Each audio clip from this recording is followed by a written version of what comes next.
Hello Unisport fam, and welcome back to another video with me, 7MLC. Thank you for joining me out on the training pitch today. So when we look at the best dribblers in the world, they make it look like the ball is super glued to their foot.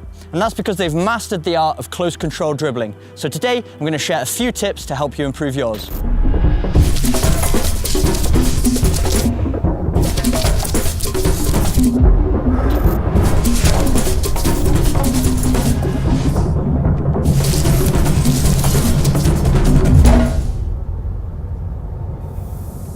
So the first tip is our body posture. We want to have a body posture that allows us to be nimble, have good balance so we can have full control of that football. So if we're upright like this and our knees are locked out, as we can feel, you don't feel very sharp or light on your feet. So you want to lower your center of gravity by having a slight bend in the knees and coming up onto our tiptoes. That just allows us to move sharply with the ball and also have good balance. And then we can move off in every direction and change suddenly if we need to.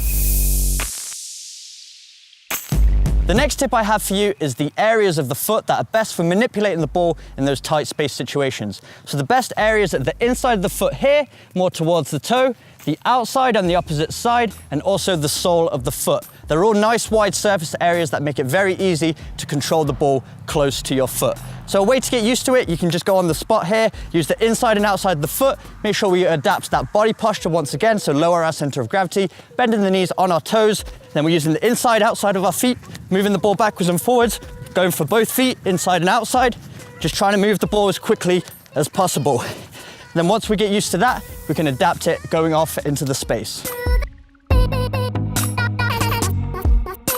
So now that we've mastered using all those surface areas of the foot, the inside, the outside, and the sole, now we want to get good at traveling with the ball off into the space and at speed. So in addition to your body posture, you want to slightly lean forward. So we're still on our toes, still slight bend in the knees, but now because we want to add momentum to our movement, if we lean forward slightly, it's much easier to move with the ball at speed. And another tip for you, you want to try and take a touch of the ball with every step. So this takes a little bit of practice, learning the correct weight to put behind the ball so it doesn't go too off in front of you, and it also doesn't stay too stuck to your feet so that you're tripping over it. So this is what we like to do. Just dribble off in a straight line, turning, learning how to touch the ball with every step, staying nice and low upon our toes, moving backwards and forwards, trying to manipulate the ball with a touch with every step. So those are some tips to help you improve your close control dribbling. Now I've got a few drills for you to take those tips and actually apply them into your individual training. So the first drill we've got here is just a very simple cone weave you've probably seen before. So I've placed a few cones just one step apart between the cones. If you don't have cones, you can use any objects you have lying around the house. You could even roll up a pair of socks, put them out in a line. And basically all we're going to be doing is using those surface areas of the foot to manipulate the ball in and out of the cones. So I like to begin with doing 2 steps to the inside with the inside of my foot, then 2 steps to the outside. So it kind of looks like this, 2, 2, 2, 2. Just getting used to using the inside and outside of the foot, then just go back.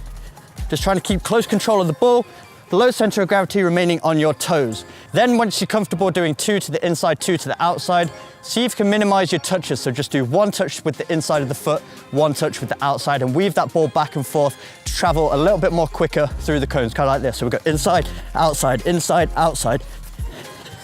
and then inside. Trying to manipulate the ball with full control, but just going a little bit faster.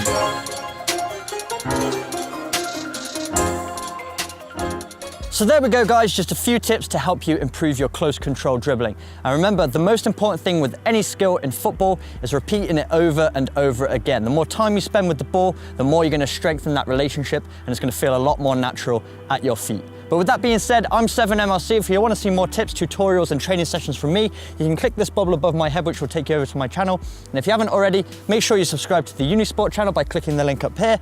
Thanks so much for watching, and I'll see you guys soon.